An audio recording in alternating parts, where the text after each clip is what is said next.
Whenever this country faces a tragedy and there's a chance to bring people together, Donald Trump uses it to divide us.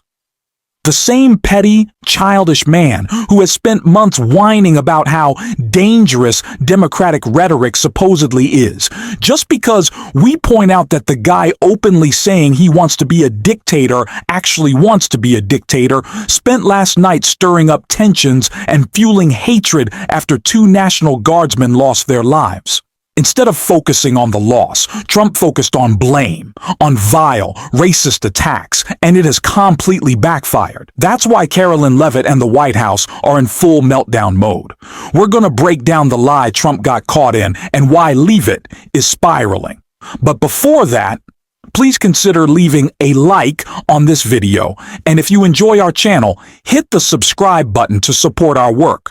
Now, before digging into Leavitt's meltdown response to Trump being exposed, we need to start with the full context of what happened yesterday and Trump's racist reaction. In response to today's attack, Secretary of Defense Pete Hegseth announced that President Trump has ordered another 500 Guard members into D.C. This happened just steps away from the White House. It will not stand. And that's why President Trump has asked me, and I will ask the Secretary of the Army, to the National Guard, to add 500 additional troops, National Guardsmen, to Washington, D.C. This will only stiffen our resolve to ensure that we make Washington, D.C. safe and beautiful. Now, those 500 new National Guard members would come on top of the already 2,188 Guard members already assigned to D.C. The FBI Joint Terrorism Task Force is leading the investigation into today's shooting, working to determine if it was an act of terrorism. The Secret Service is also looking into whether the shooter intended to target the White House itself or anyone under the Secret Service's protection. But as of now, there is still a lot we don't know. The investigation is really just beginning. Some of the images we are about to show are quite graphic. So if you would like to look away, I just want to give you a little bit of a warning right now. Now, as of tonight, the suspected gunman, who has been identified as Rahmanullah Lakhanwal, a 29-year-old Afghan national, is in custody. But authorities have still not said anything publicly about a motive, and that can sometimes take some time. We're going to talk to some guests about that in a moment. The suspect was subdued and apprehended by other members of the National Guard, along with law enforcement who were in the vicinity of the attack. And the 2 members of the National Guard who were tragically shot have been hospitalized and remain in critical condition at this time. A video from the aftermath of the shooting appears to show a team of first responders doing chest compressions on one of those National Guard members, while another team member cares for the other. And just to show you just how close this shooting was to the heart of D.C., again, just blocks from the White House, one of those National Guard members was taken in an ambulance and transported to the National Mall, where they were then medevaced to a trauma center. All of this unfolded so close to the White House that it briefly placed a lockdown on the whole area, along with the Treasury Department next door. It's impossible to take this administration seriously when they act like they care about a tragedy, because time and time again, they've shown how unprepared and ineffective they are. Just yesterday, Kash Patel claimed he would be tracking down an alleged assailant who was already in custody. This is the same person who has reassigned countless FBI agents from their actual duties to assist IC or to help protect Trump's political interests, including shielding documents related to Epstein. So I don't believe their sudden concern. If they truly cared, they would simply do their jobs, and if they truly cared, their response would be compassionate, not filled with the hostility Trump pushed last night. And as usual, that hostility was based on a lie. We're not going to put up with these kind of assaults on law and order by people who shouldn't even be in our country. We must now re-examine every single alien who has entered our country from Afghanistan under Biden, and we must take all necessary measures to ensure the removal of any alien from any country who does not belong here or add benefit to our country. If they can't love our country, we don't want them. America will never bend and never yield in the face of terror. And at the same time, we will not be deterred from the mission these service members were so nobly fulfilling. It was reported right after Donald Trump's speech that Trump approved National Guard shooting suspects asylum. Law enforcement sources say that the suspect in an ambush near the White House was granted asylum in April. So, no, you can't just blame Biden and blame Biden and blame Biden. It is just such ridiculousness. And of course, the right is already saying that Democrats were hoping something like this would happen, that we're encouraging it, that we have to stop calling them fascist. You know what Laura Loomer's response to yesterday was? The crazy right-wing conspiracy nut that the just disgusting Botox. I don't even know if it's Botox at this point. She's a freak who spends all her time alongside Donald Trump. Do you know what her response was? She said on Twitter, "Yeah, I want a king." That is the response that these people have. They say, "Don't call us fascist, but we want a king. We want Donald Trump to be a dictator." It's insane. And that rhetoric is dangerous, although they don't want to pretend.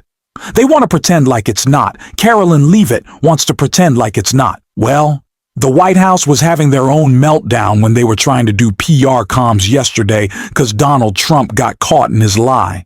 Sick, disgusting ghoul. White House account unleashes on reporter after troop shot. An official account associated with the White House called a reporter stupid and a sick, disgusting ghoul for questioning Donald Trump's National Guard takeover of Washington, D.C. following the incident in which 2 National Guard troops were shot. This is so tragic, so unnecessary. These poor guardsmen should never have been deployed. What wrote Jane Mayer of The New Yorker on X in response to the news. I live in D.C. and watched as they had virtually nothing to do but pick up trash.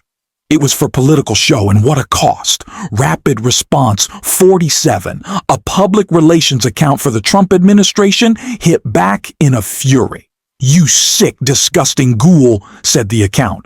2 of these heroes were just shot in broad daylight. The Guard has saved countless lives backed up by evidence which you've clearly too stupid to notice. They are American patriots. The 2 troops who were shot were initially reported as deceased, but this was later walked back with sources saying they are alive but in critical condition. Details are still emerging about the arrested suspect, a 29-year-old Afghan named. However, some Republicans have already leapt on a political attack message with Representative Andy Biggs, blaming the attack on a group of 6 military veteran Democrats who released a video reminding troops they have a duty to refuse unlawful orders. It's difficult to call it funny, but it is disturbing to watch Republicans accuse Democrats of politicizing tragedies when Democrats are simply trying to understand what happened and prevent it from happening again. When children are killed in a school and we say, "Maybe we need stronger gun laws," they shout, "Stop making it political."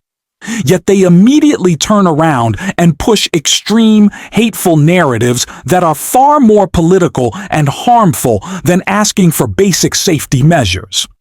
They insist it's always us, even while Donald Trump has spent the past week attacking Democratic members of Congress and amplifying rhetoric that threatens them. Yet somehow the people urging troops not to follow illegal orders are the ones they blame.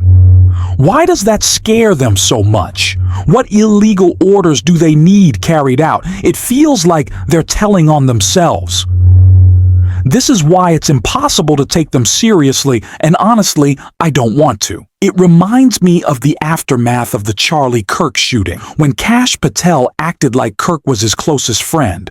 Despite waiting nearly 2 days before going to Utah, casually enjoying dinner while pretending to be deeply concerned, then they demanded apologies from everyone else, claiming rhetoric was the problem, all while Trump continued attacking Democrats as animals and freaks. Yesterday, Trump even referred to the alleged assailant as an animal.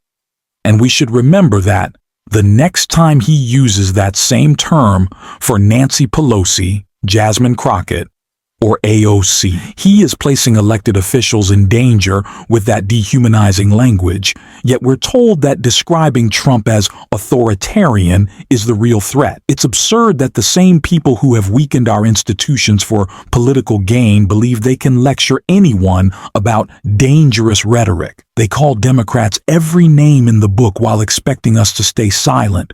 But their attacks only reveal their insecurity. And on this Thanksgiving, happy Thanksgiving, by the way, if I'm joining you at home today, I think it's worth recognizing that Trump's recent outbursts are rooted in weakness.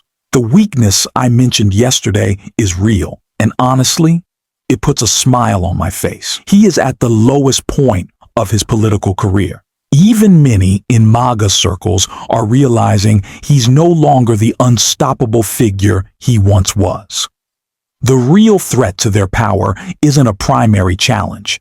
It's the millions of people willing to vote, protest, and hold corrupt officials accountable. 2 years ago, Trump's grip on the GOP was so strong he didn't even need to show up to the presidential debates.